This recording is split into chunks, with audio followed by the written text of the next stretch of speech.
Split AC का condenser fan motor नहीं चलता है तो गर्म हवा बहा देता है। एक हमारे दोस्त ने पूछा है।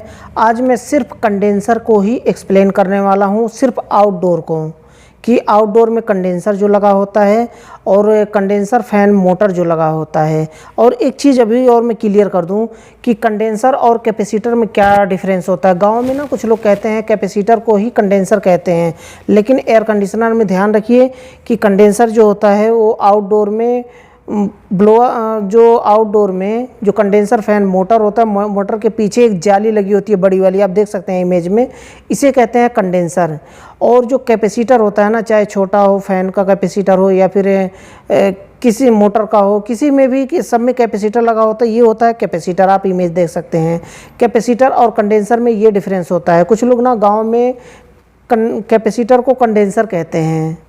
एक हमारे दोस्त ने पूछा था, उसको आज मैं बता दिया क्लियरली। मुझे लगता है कि आप समझ गए होंगे। तो आज हम कंडेंसर को एक्सप्लेन करने वाले हैं कि कंडेंसर फैन मोटर नहीं चलता है तो इंडोर में गर्म हवा बहा देता, हमारे दोस्त ने पूछा है।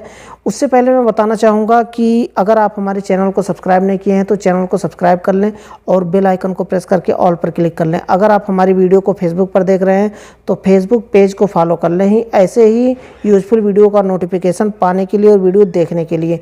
तो हम बात करते हैं टॉपिक की कि कंडेंसर फैन मोटर क्यों लगा होता है और कंडेंसर क्यों लगा होता है एयर कंडीशनर में। स्प्लिट एसी हो या फिर विंडो एसी हो या फिर इन्वर्टर एसी हो या फिर नॉन इन्वर्टर एसी हो, सभी में कंडेंसर लगे होते हैं। कंडेंसर क्यों लगा होता है, फैन मोटर क्यों लगा होता है, क्योंकि ना अब ज़्यादा मैं लंबा नहीं करूँगा, पूरे साइकिल को मैं एक्सप्लेन नहीं करूँगा यहाँ पे, क्योंकि साइकिल में ऑलरेडी मैं डिटेल्स में बता चुका हूँ। नीचे डिस्क्रिप्शन में लिंक मिल जाएगा, वहाँ से क्लिक करके उस वीडियो को देखिए और सीखिए कि रेफ्रिजरेंट का साइकिल किस तरह से होता है। तो कंडेंसर क्या होता है, जब कंप्रेसर फेंकता है रेफ्रिजरेंट, पहले कंडेंसर में जाता है। अब कंडेंसर में जाकर के बहुत ज़्यादा रेफ्रिजरेंट इकट्ठा हो जाता है। इकट्ठा होने की वजह से वहाँ पर क्या होता है कि वेपर में होता है तो रेफ्रिजरेंट वहाँ पर हीट बहुत ज़्यादा होता है, बहुत ज़्यादा गर्म हो जाता है रेफ्रिजरेंट। ज़्यादा रेफ्रिजरेंट होने की वजह से इसलिए वहाँ पर गर्म होता है। उसी गर्मी को निकालने के लिए कंडेंसर फैन मोटर लगा होता है। कभी भी आउटडोर चल रहा होता है तो आप हाथ लगा करके देखेंगे तो वहाँ पर गरम गरम हवा फेंकता है। गरम हवा क्यों फेंकता है, क्योंकि उसी जो कॉइल में, जो कंडेंसर कॉइल में जो सारे रेफ्रिजरेंट भरे हुए हैं वो बहुत ज़्यादा हीट होता है, उसकी वजह से कंडेंसर कॉइल भी हीट हो जाता है। अब वही हीट क्या करता है कि फ़ैन मोटर काम कैसे करता है ये समझ लीजिए। फ़ैन मोटर जितना भी एयर है ना बाहर की तरफ फेंकता है। अब जाहिर सी बात है कि जब बाहर कंडेंसर फैन मोटर फेंक रहा है तो खींच भी तो रहा होगा कहीं ना कहीं से। कहाँ से खींच रहा है, एयर बाहर फेंक रहा है लगातार फेंक रहा है, तो खींच कहाँ से रहा है, खींच रहा है कंडेंसर से खींच रहा है। पीछे जो जाली लगी होती है वहाँ से बाहर का एयर, जो बाहर के तापमान में जो एयर है उसी एयर को खींचता है और सामने मोटर, फैन मोटर जो होता है सामने फेंक देता है। पीछे से खींचता है, फैन मोटर सामने से फेंक देता है। तब ये समझना पड़ेगा कि आखिर हवा गर्म कैसे हो गया।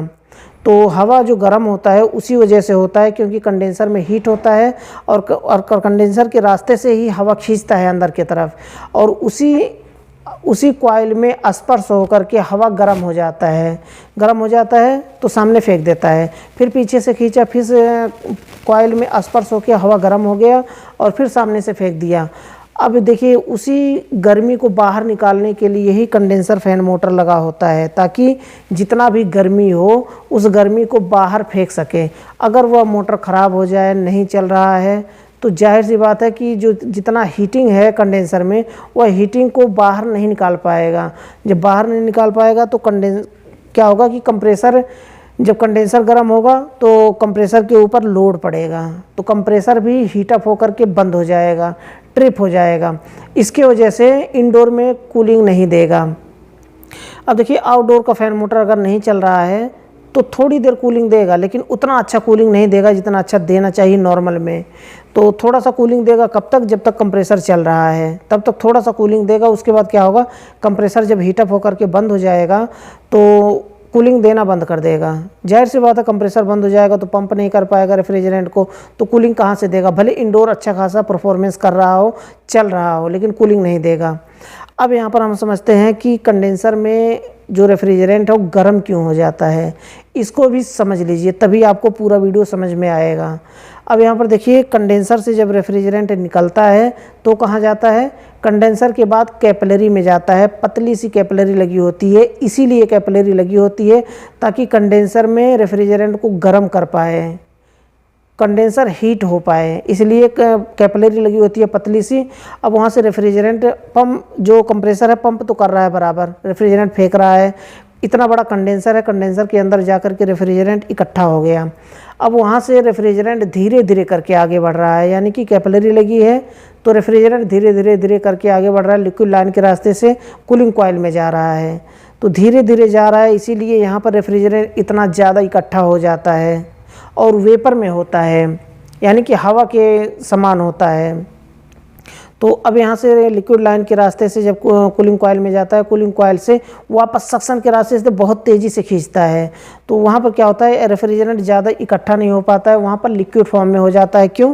क्योंकि कैपिलरी के रास्ते धीरे धीरे करके फेंक रहा है और स्प्रे करके फेंक रहा है, रेफ्रिजरेंट स्प्रे करके फेंकता है तो लिक्विड लाइन के रास्ते से, इसीलिए उसका नाम है लिक्विड लाइन, क्योंकि वहाँ पर लिक्विड फॉर्म में होकर के यहाँ कैपिलरी के बाद रेफ्रिजरेंट का शक्ल उसका बदल गया, पहले वेपर में था, अब यहाँ से वेपर से लिक्विड फॉर्म में हो गया, लिक्विड फॉर्म में धीरे धीरे करके कूलिंग कॉइल में गया, कूलिंग कॉइल से फिर कूलिंग कॉइल में घूम रहा है वहाँ पर, इसलिए वहाँ पर क्या होता है कि कूलिंग हो जाता है, वहाँ पर वेपर में होता है, इसलिए सॉरी लिक्विड में होता है, इसलिए वहाँ पर कूलिंग हो जाता है और वहाँ से सक्शन के रास्ते से बहुत तेज़ी से कंप्रेसर फिर खींच लेता है, इसलिए कूलिंग कॉइल में ठंडा होता है और कंडेंसर में गर्म होता है, और इसीलिए कैपिलरी लगाई जाती है ताकि एक तरफ कूलिंग और एक तरफ हीटिंग कर सके।